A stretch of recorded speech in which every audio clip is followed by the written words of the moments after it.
Tako, dragi otroci, kako ste? V redu? Koliko se nas je danes zbralo? Vsi, ki ste otroci, roke gor. Wow, super, fantastično. Evo. No, pa še vsi tisti, ki niste otroci, roke gor. Fajn, zelo dobro, v redu, dobrodošli. Dobrodošli na, tako kot smo rekli, na Jezusovem praznovanju rojstnega dne. No, in to bi se spodobilo, da bi za začetek dali neko stvar pred jaslice, ki nas spominja na praznovanje. Kaj bi to lahko bilo? Torta, ja, torto imamo v hladilniku v župnišču, bomo potem se kaj povedali. Kaj pa, če bi dali najprej balone?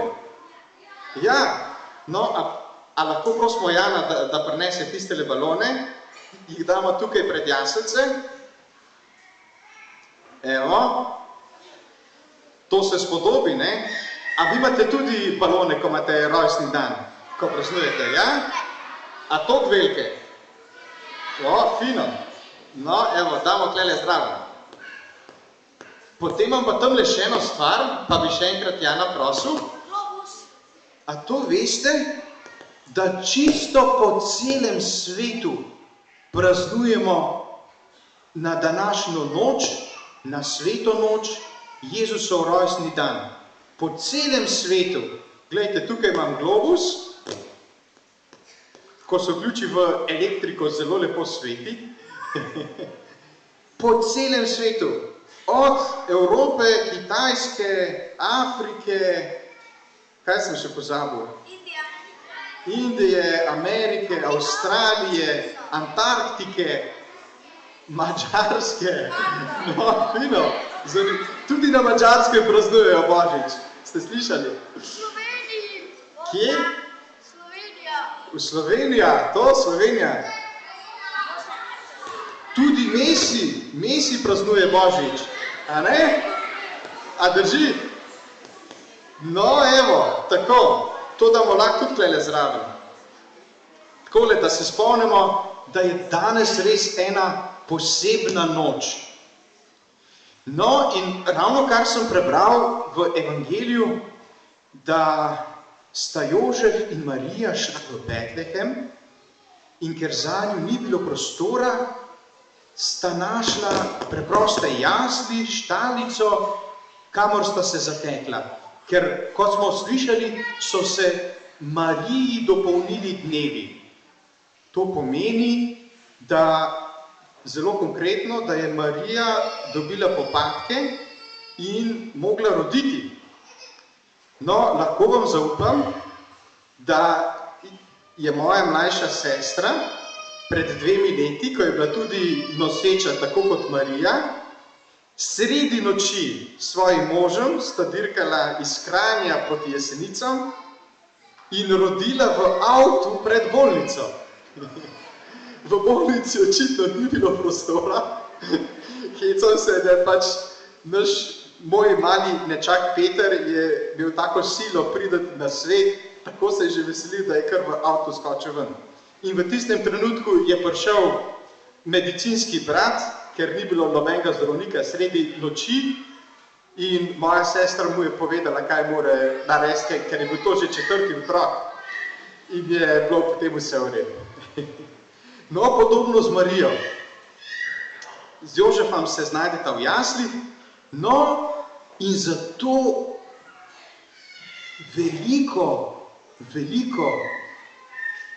pričakovanje so pa zvedeli tudi pastirji. In danes vam bom povedal eno zgodbo o pastirju Benjaminu, ki sem jo slišal pred mnogimi leti in sem tukaj našel ene zapiske, da jo bom prav povedal. No, kaj se je zgodilo s tem pastirjem Benjaminom? Takole pravi ta zgodba. Ja, zgodilo se je, da je Benjamin ostal sam na pastirskem polju pri Betlehemu.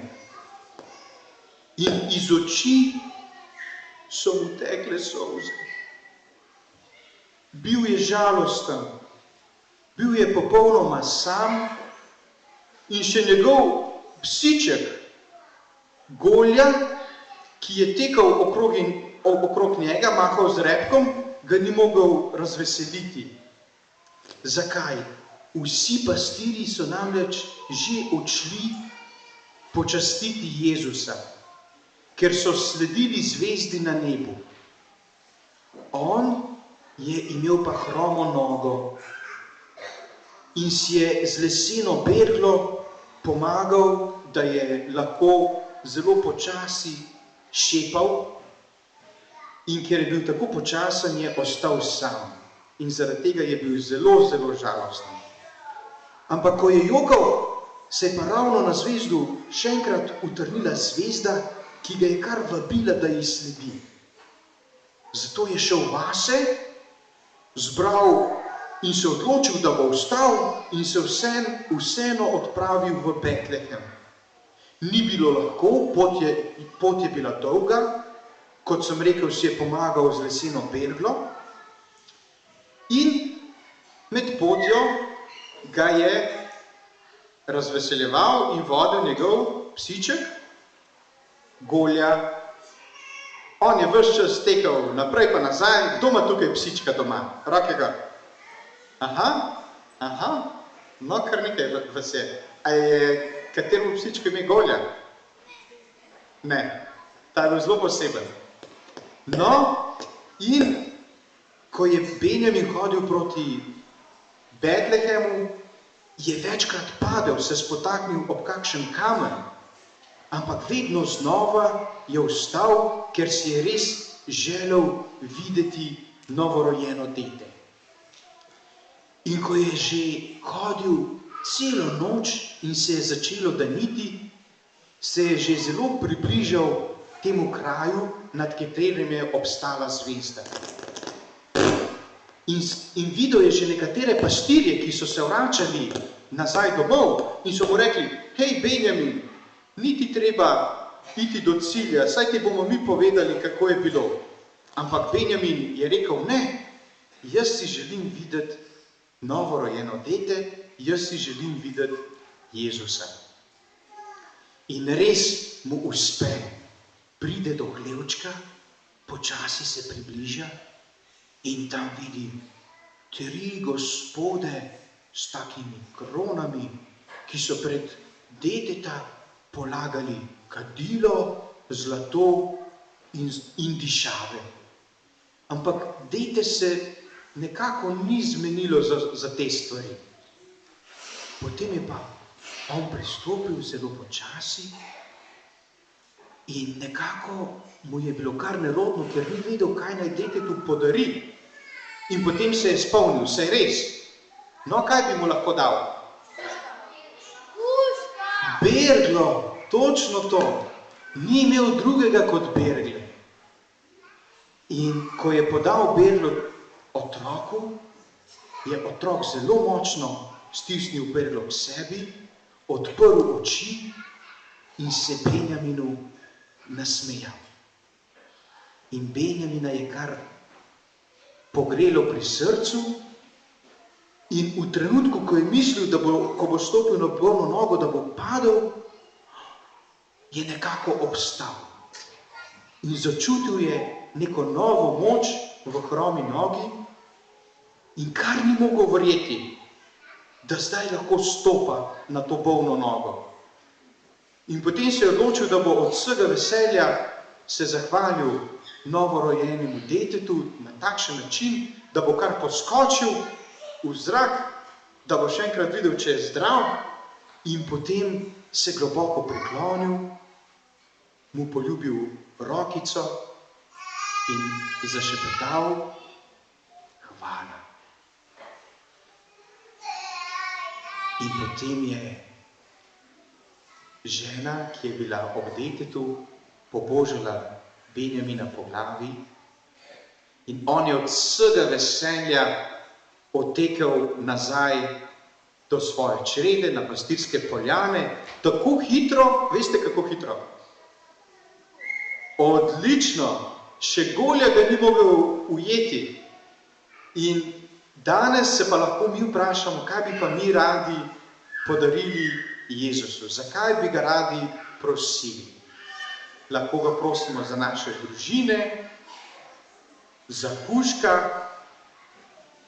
za kaj še? Za mucke, no, kar nekaj živali, Bogu hvala. Kaj? Za mačke?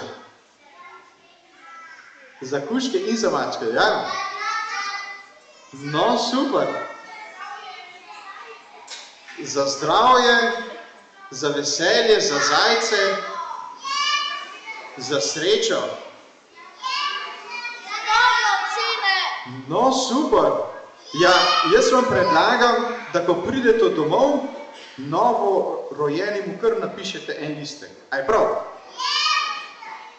No, super.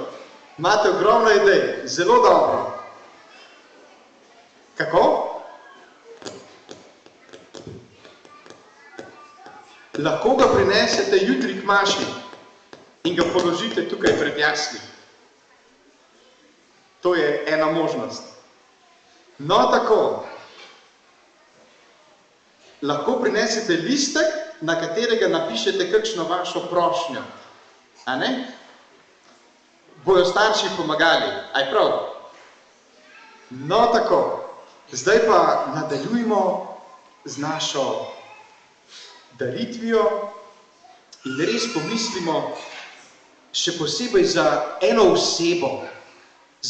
osebo, za katero bi radi danes prosili. Lahko tudi dve. Pa to pomislite v tišini vašega srca. Ja, v tišini vašega srca in sedaj nadaljujemo sveto mašo.